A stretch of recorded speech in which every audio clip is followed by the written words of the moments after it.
Thank you for joining me for another Quick Hits conversation. I'm Dr. Robyn. With me today, I have Frank Galindo. He has 20 years experience working in PR, where he enjoys bringing people together and creating partnership relationships. He's based in the US.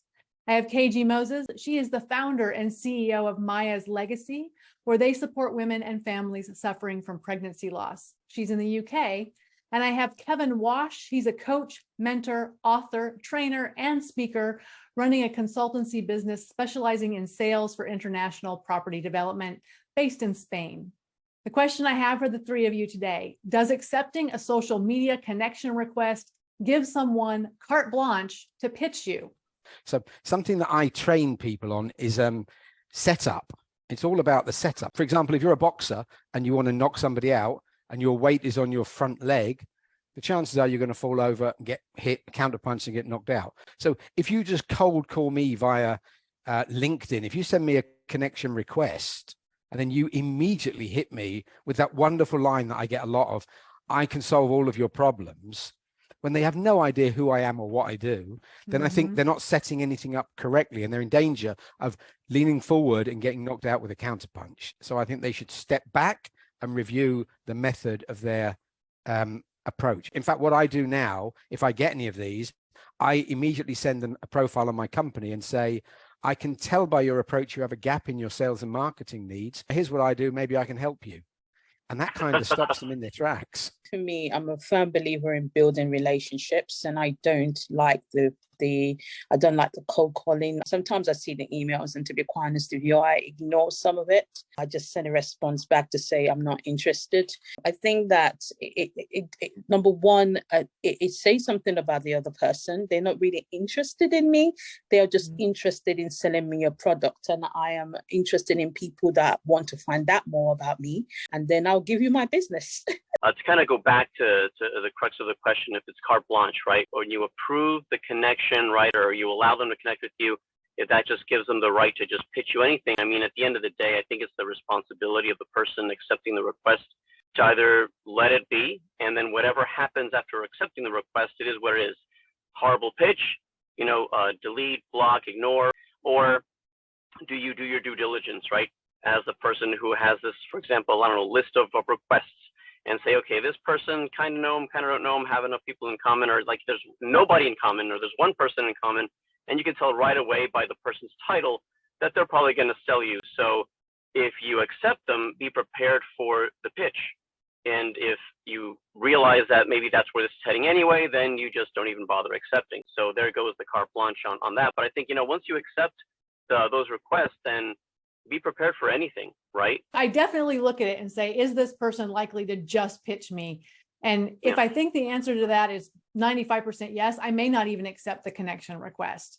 I may just say, you know what, it's not worth it. Sometimes I'm happy to accept the connection request because I do want people, if they're interested in being on Quick Hits, to be able to engage with me. So I can't just say, oh, you do something that might pitch me, so I can't be connected to you. So I do try to connect with them. But if I get a pitch that's like just, oh, I can do this for you, then I end up in a different situation, which is, okay, now, do I respond and do I ignore? So sometimes I want to write back, if you had read my profile, you'd know the answer to that question. Absolutely.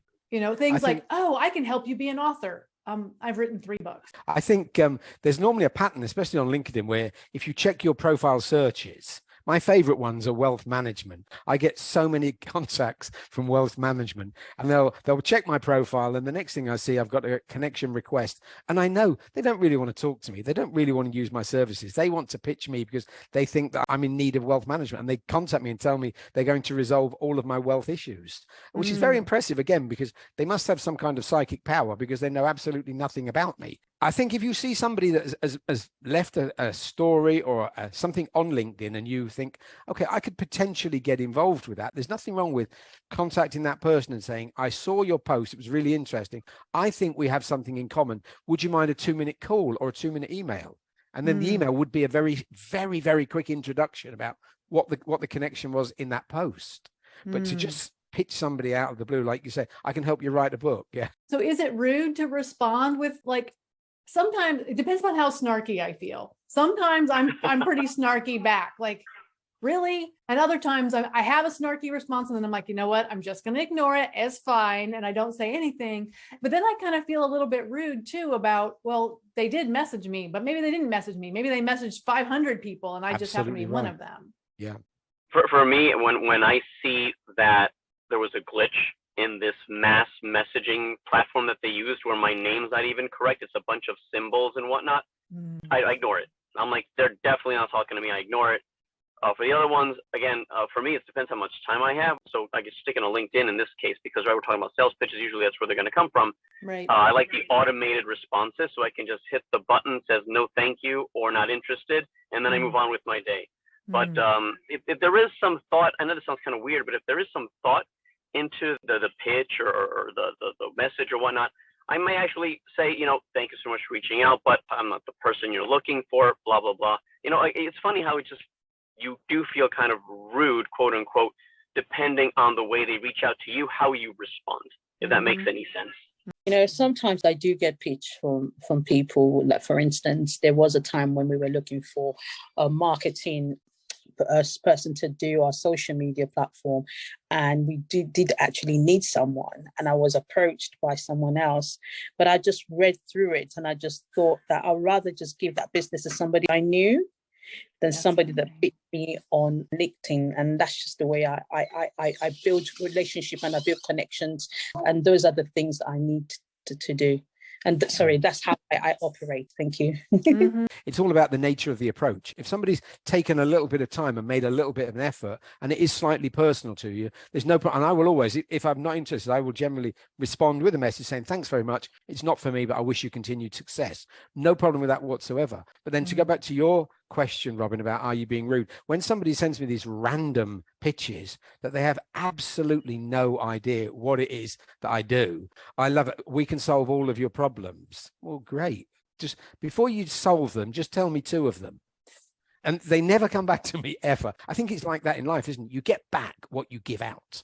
So if you make an effort and you personalize it, and I do a little bit of research into you and say, I've checked your profile, I think we could have a connection because of, then great. We might not do any business, but I'll definitely respond to you. The one I get a lot of is, I can help you get X number of qualified leads a week. Well, first of all, I don't need like 50 qualified leads a week. That's way too many people. But secondly, the thing I like to respond with is, what does qualified mean and who decides that? Yep. And a lot of times I Good get question. radio silence in response to that. Yeah. Because what I found is if I do get a response, they get to decide what a qualified lead is. Well, you don't know my business well enough to tell me what a qualified lead is. Yeah. That's just a random pitching of services, isn't it? I just think somebody sits there every day and sends out 1,000 of those and hope somebody comes back, which for me doesn't reflect very well on the nature of that company.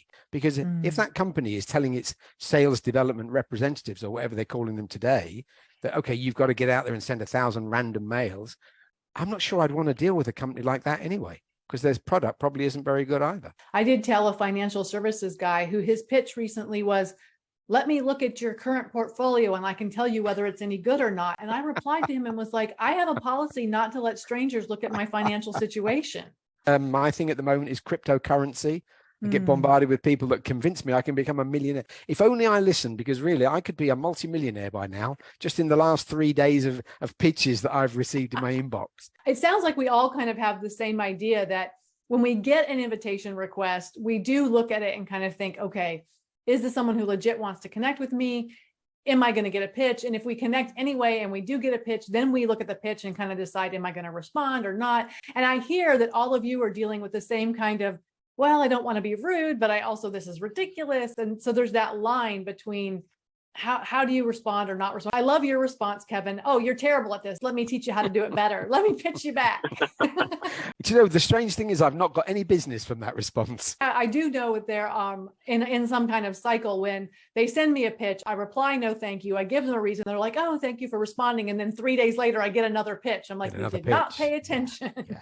I think being on LinkedIn as a business platform, you know, you've got to expect people are going to contact you. They look to do business and they will pitch you. It's all about the effort that's been put into it. And if somebody's Mhm. prepared to make some effort, then I will most definitely, and I think Frank and Keji are the same, we'll listen to it, we'll look at it, and then decide whether we're going anywhere, but at least we will communicate with those people. But it's the Mhm. ones that make no effort whatsoever. They get what they deserve, really, which is absolutely nothing. Well, that is our 10 minutes. Thank you for talking to me about how you handle connections and pitches and all of the silliness that is on social media sometimes. And I look forward to speaking to each of you again really soon.